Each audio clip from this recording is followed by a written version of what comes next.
بعد زيارة ولدها في السجن، روحت الأم وهي في حالة من الهلع والذعر من المشهد اللي شافته قدامها. شافت ولدها وهو في حالة صعيبة، ولدها ما يتكلمش، ما يحبش يغزر لها، وظاهر عليه علامات الغباء. حاولت تستفسر من أعوان الأمن شنيا اللي صار، حتى واحد فيهم حب يعطيها الصحيح، وفي الآخر جاها عاون أمن وقالها يمكن ولدك كلال مرهوجة مع بعض المساجين. الأم اتصلت بالمحامية وطلبت منها إنها تزور ولدها في السجن وتشوف حالة ولدها وتحاول تعرف إيش صار.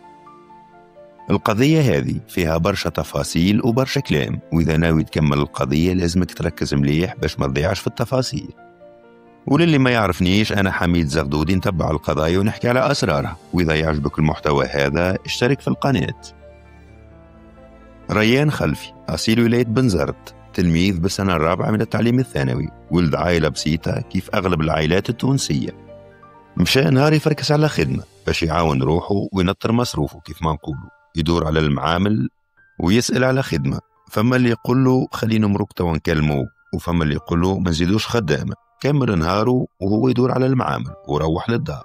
بعد أيامات كلموا معامل من المعامل وقالوا له إجا النهار الفلاني باش تعمل مقابلة مع المسؤولين في المعمل، وكانك مؤهل للخدمة توا ندخلوك تخدم. ريان حضر روحه ومشى للمقابلة. أثناء المقابلة صارت بعض المناوشات بين ريان والمسؤولين اللي عاملين مع المقابلة، مما خلى الأمن متاع المعمل يتدخل وطلبوا الشرطة. جات الشرطة على عين المكان وقاموا بتفتيش ريان، يلقاو عنده طرف زطلة، هزوه للمركز وعدوا له قضية شبهة استهلاك مادة مخدرة. اللي سمعتوه هذا الكل حاجة عادية وتصير، أما اللي باش تسمعوه دوا هو اللي مش عادي حتى طرف. نهار 22 أبريل 2025 تعرض ريان على المحكمة، وكانوا أهل ريان يأملوا إنه القاضية تعفو عنه، لكن القاضية أجلت الحكم لجلسة أخرى رغم إنه ريان اعتذر وأبدى الندم متاعه. والمحامية متاعه ركزت على إنه تلميذه باش يعدي مناظرة الباك على قريب، واستعانت ببطاقة أعداد الثلاثي الأول والثلاثي الثاني. وحسب كلام المحامية رحاب بن عبد السماعلي، فإنه أم ريان اتصلت بها وقالت لها إنها بعد الجلسة بأيامات مشات تزور في ولدها، لكن ولدها ما كانش في وعيه وكان في حالة غريبة. ولدها ما تعرفش عليهم، حب يكلموه لكن هو ما تكلمش، حتى كيف انطق قال كلام مش مفهوم، وكان عنده زروقية في عينيه، يعني عينيه كانوا محوقين. وكيف سألت أعوان السجن على حالة ولدها قالوا لها إنه يمكن يكون كلال مرهوجة مع بعض المساجين، والمرهوجة هي ماكلة عادية لكن يحطوا فيها مواد مخدرة، وكيف تاكل منها تدخل في حالة نشوة وشيخة. المحامية مشات للسجن لزيارة ريان، وحسب ما تحكي هي فإنه جابوا ريان للقاعة باش تقابلوا فيها، ودخل معاه عون أمن. المحامية قالت للعون خليني أنا وريان وحدنا، لكن العون قالها إنه ريان مش في حالة نفسية جيدة وممكن تتعرض للخطر. المحامية قالت له ميسالش خلينا وحدنا ما تخافش عليا. العون استجاب لكلامها بكل رحابة صدر وخرج. المحامية تقول إنه ريان مشى للكرسي وقعد، كي حابة تجبد معاه أطراف الحديث ريان نحى مريوله وتلفت للحيط يوري فيها في ظهر. المحامية تقول إنه ظهر ريان كله ضرب، وكان أماكن الضرب ما تزال ظاهرة، حيث تقول إنك تنجم تشوفهم وتحسبهم. المحامية حبت تستفسر منه إيش صار، لكن كل ما تسأله كان يغزر لعون الأمن اللي وقف قدام الباب، وتقول إنه كان يقول كلام مش مفهوم، وكان مركز على كلمة الوطواط، وكان يسيح ويقول إن الظلم حرام ويعيط بالقوي. بعد ذلك ولا يقرأ في القرآن، وكانت قراءة صحيحة متاع إنسان واعي وفايق. المحامية حاولت أكثر من مرة إنها تستفسر منه إيش صار، لكن من غير حتى فايدة. بعد شوية ظهر على ريان علامات القلق، وجاء عون الأمن رجعه للسجن. حبت المحامية تستفسر منه إيش صار، لكن هو بعثها لبعض المسؤولين بإدارة السجن، وتقول المحامية إنها مشت لهم وسألتهم على حالة ريان، لكن ما حبوش يعطوها حتى معلومة. المحامية تقول إنها شافت ريان قبل ما يمشي للمحكمة، وكانت حالته طبيعية جدا عكس الحالة اللي هو فيها توا.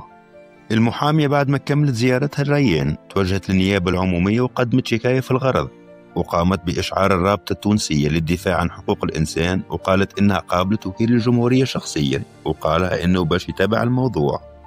كانت هذه رواية المحامية رحاب بن عبد السماعلي، وحسب نبرة صوتها فإن المحامية كانت مصدومة من الحالة اللي شافت فيها ريان. وبغض النظر عن صحة كلام المحامية من عدمه، هل صحيح إنه يوصلوا أعوان السجن إنهم يمدوا يديهم على سجين مكفول الحقوق؟ وإذا كان كلام المحامية صحيح، هل ريان زعما تعرض للتعذيب في السجن من طرف أعوان السجون والإصلاح، أم أنه تعرض للضرب من قبل المساجين؟ وإذا كان تعرض للتعذيب من طرف المساجين، فينهم أعوان الأمن اللي باش يحموه من الممارسات هذه. بعد كلام المحامية رحاب بن عبد السماعلي، أخرج الناطق الرسمي باسم الهيئة العامة للسجون والإصلاح رمز الكوكي، وقال إنه تم عرض ريان على الفحص الطبي بمستشفى الرازي، وإنه الطبيب بالمستشفى أسند شهادة طبية للطفل ريان تنفي وجود أي اعتداءات عليه، وإنه كلام المحامية ما فهمش منه. ويقول إنه ريان تعرض لحالة نفسية صعبة، خاصة إنه ما عندوش سوابق وأول مرة يدخل السجن، إضافة إلى إنه ريان يخمم في قرايته ويحب ينجح في الباك، خلاه يدخل في اضطراب نفسي حاد توجب نقله للمستشفى. هذا كلام رمز الكوكي الناطق باسم الهيئة العامة للسجون والإصلاح، اللي نفى وجود أي اعتداء أو تعذيب لريان، وإنه الآن بمستشفى الرازي للعلاج. وتجدر الإشارة إلى أن المحامي رفقة أب وأم ريان خذوا بطاقة زيارة للمستشفى الرازي لزيارة ريان، لكن المسؤولي المستشفى منعوه من الدخول. وكانت والدة ريان في حالة صعبة برشا، وقالت للمسؤولين خليني نشوفه حتى من بعيد، لكن من دون جدوى. القضية هذه فيها برشا نقاط استفهام، المحامية تقول كلام وإدارة السجون تقول كلام آخر، وانت كمستمع أشكون تصدق منه؟ مع العلم إنه الممارسات هذه موجودة في السجون التونسية من عهد بورقيبة ومش جديدة على أعوان السجون. الأمر اللي مش مفهوم في القضية، علاش مسؤولي مستشفى الرازي منعوا أم وأب ريان والمحامية الخاصة به من زيارته، مع العلم إنهم عندهم بطاقة زيارة للمستشفى ومن حقهم إنهم يدخلوا يطمنوا على ريان. إذا كان ريان لبس عليه، علاش ما يدخلوهمش؟ أم إنه ريان رافض زيارتهم؟ أم إنه إدارة المستشفى تحاول تتكتم على حالة ريان البدنية والنفسية التعبة؟ كل هذه التساؤلات ترجح كفة رواية المحامية وتعطيها شيء من المصداقية. وفي انتظار تفاصيل أخرى نترككم في أمان الله.